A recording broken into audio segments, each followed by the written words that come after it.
You're listening to the Public Health Entrepreneurs Podcast with your host, Dr. Charlotte Huntley. Welcome to Public Health Entrepreneurs, the podcast for visionary leaders who are ready to transform public health and healthcare through innovation. I'm your host, Dr. Charlotte Huntley, and as a public health entrepreneur with over 25 years of experience in both healthcare and public health, I really do understand the unique challenges and opportunities that come along with bridging multiple disciplines. If you are an interdisciplinary professional, a high-functioning leader with expertise across different fields, then you're in the right place. We have focused this podcast to provide you with the type of support that you need. On the topic today, I'm going to be sharing with you about a few visibility strategies that can help you attract clients. Now, I'm going to break it down, really focusing on maybe three visibility strategies. This is an ongoing discussion because there's no all-inclusive way to just put all of the best strategies together in one episode. And what one person may consider to be the best strategies, another person may consider not so good. But from my experience in supporting a lot of entrepreneurs on this journey and my own experience, things that I've tried and tested and what's worked, these are among the top. So if you are really, regardless of stage of business, if you're ready to build a community, attract clients your way, and I do mean that attracting clients to you is much easier than trying to chase after who you think might be ready for your services. I think a strategy that I often teach and encourage people that I coach to position themselves to be really visible about what you do and who you serve and the problem that you solve. And your ideal clients are likely struggling with whatever that challenge is internally. They may not walk around with a sign saying, I need this type of consultant. I'm struggling with this problem in my organization. But if you're just visible about what it is that you do and the problem you solve, then you are attracting those clients. You cross paths and they go, oh, wow, we were just talking about needing someone to help with this type of project, or you'll have those type of moments. So the more that you can be clear about what you do, who you serve, and you share it with more and more people, you will ultimately attract clients to you. So you may come across paths with your ideal client and it's a match, but often it's with your network of people that are closest to you and around you. They become really clear about who you serve and the problem you solve. And then they know other people, or they may be sitting in a meeting where they're mentioning someone needing these type of services, or someone that they know knows someone who needs that service. And that's how you ultimately are attracting those clients to you. So sometimes it's directly connecting with that ideal client. Sometimes it's through a couple of generations of the network that you are attracting that client. But altogether, these three strategies are going to be, they've shown themselves to be very valuable in my own experience and in the experiences of a lot of people that I've served and helped. So the first one is an introductory post. Now, of course, LinkedIn is the social media platform of choice for me, my first choice. It's the one that I recommend to all of you. So absolutely, this works for LinkedIn, but you may be able to use this if your primary clients you're finding are hanging out on Instagram, for example, or Facebook. You may be able to use this strategy if you already have a pretty engaged community on one of those platforms. But hands down, it's a great strategy for LinkedIn because you can, at a glance, get a really good view or go in depth with the person that you're looking to connect with and know much more about them without having to even try that hard. If they have their profile optimized, then it's an easy way to connect with the types of people that you want to build your network with. So an introductory type of a post is great for not once. You may think, oh, I've done that before. It's good to do on a regular basis. For some people, that might be a couple of times a year. For some people, that might be once a quarter, or maybe even more frequently than that. Just depending upon how often you use the platform and how fast you're growing followers and connections.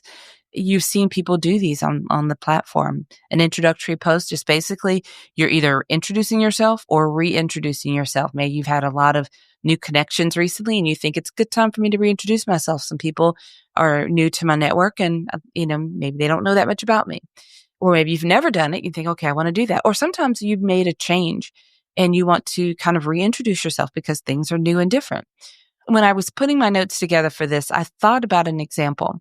If you have ever belonged to a church, you may be able to follow along with this if you're a part of a church.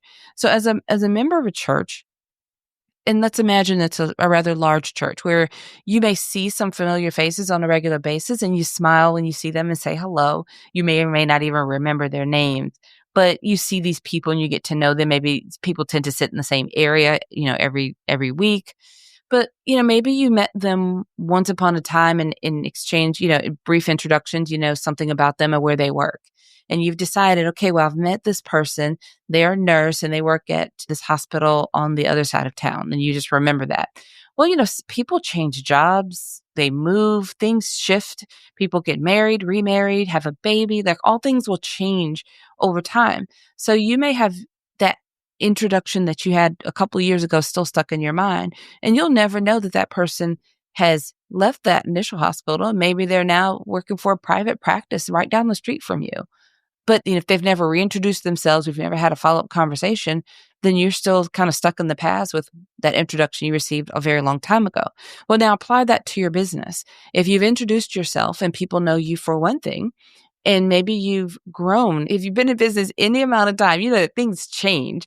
A 6-month period of time is a lot of time for change in business, certainly a year.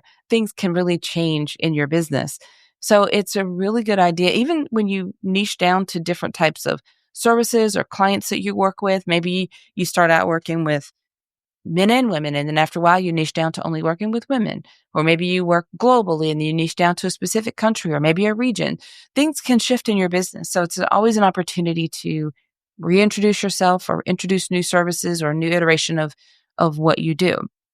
So I just think that that's important. You've probably seen these types of posts get a lot of engagement. So if you're already really engaging on that platform, when you do this, it will get a lot of attention.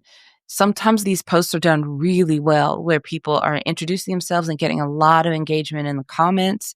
And then sometimes they're done okay. They do okay. So how to craft a really good introduction.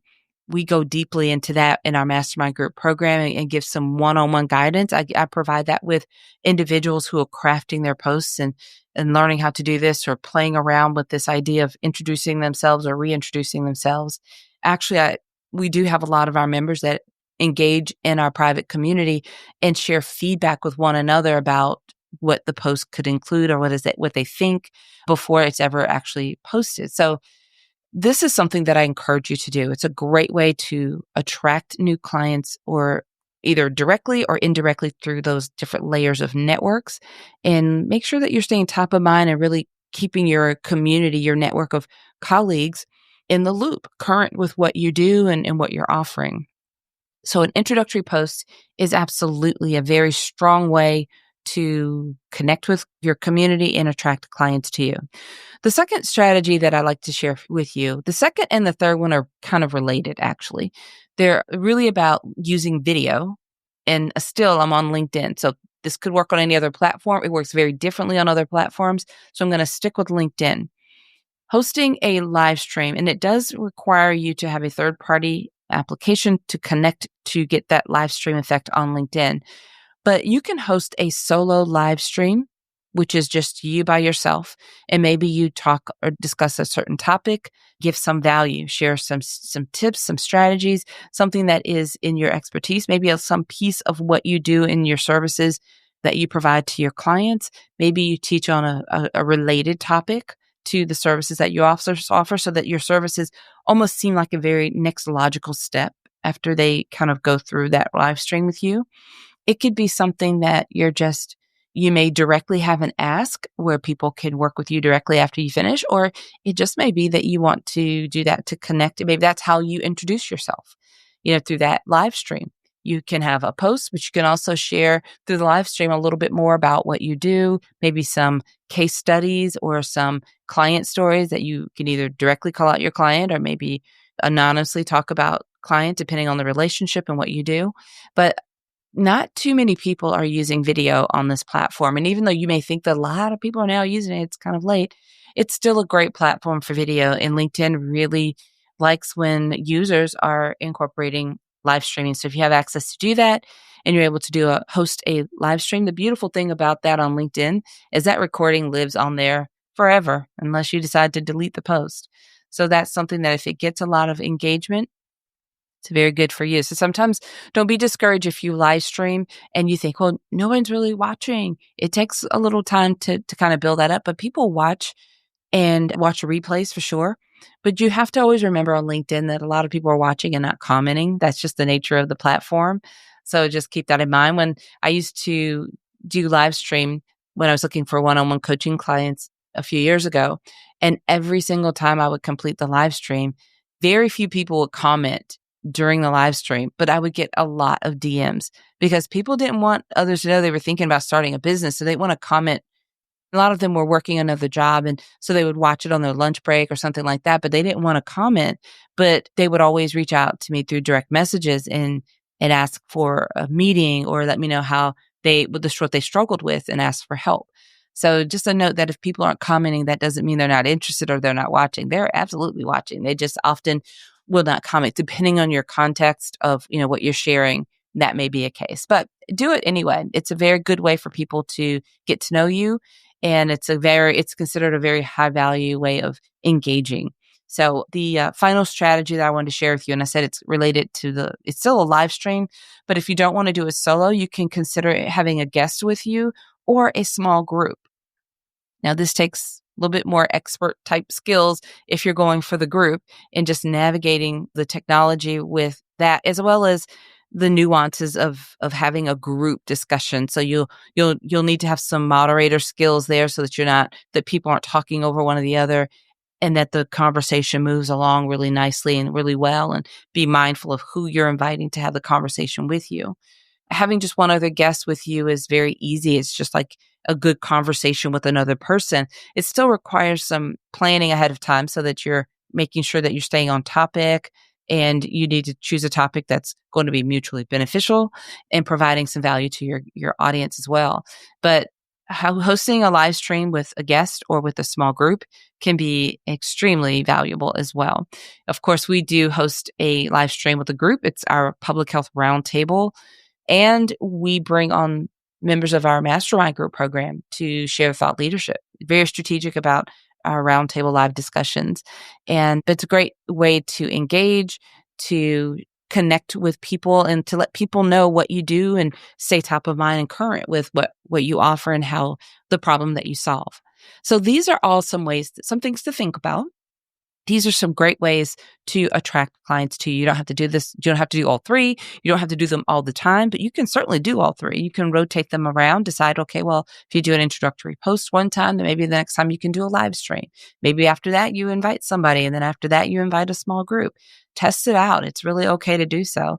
And these are all ways to help you attract more people to you, people that are going to be interested in what you have to say and the type of work that you're doing. And this is ultimately a part of the sales conversation, because for public health entrepreneurs, the sales conversation, sometimes the sales cycle lasts a long time, but the conversation is truly a conversation. It's not like any other sales event in other industries where someone comes in, they're ready to buy, you negotiate a little bit and you sit down, sign a contract and move on. Sometimes it can be like that, but oftentimes until you get to that point, it's this back and forth conversation that you're having, and the way you're introducing yourself, and you're having conversations with people about what you do and the problems you solve, and building that credibility and that rapport and sharing thought leadership. So let me know what you decide to do. I would love to know how this helps you and what you decide to do. If you do something on LinkedIn, an introductory post or a live stream, then send me a direct message and let me know. I'd love to attend if I'm available, and would love to comment and engage with you on your post.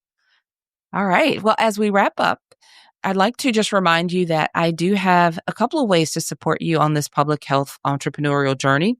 If you're looking for personalized guidance, then let's work together one-on-one. As someone who understands the unique challenges of being interdisciplinary leader, I can help you turn your innovative ideas into reality. Or if you're ready to join the community of high-functioning leaders like yourself, then consider applying for our premium mastermind group program. You'll connect with other professionals who, like you, are bridging multiple disciplines and creating meaningful change in public health. Visit publichealthentrepreneurs.com to learn more, Links are also provided in the show notes. All right, everyone. Until next time, have a fantastic rest of your day.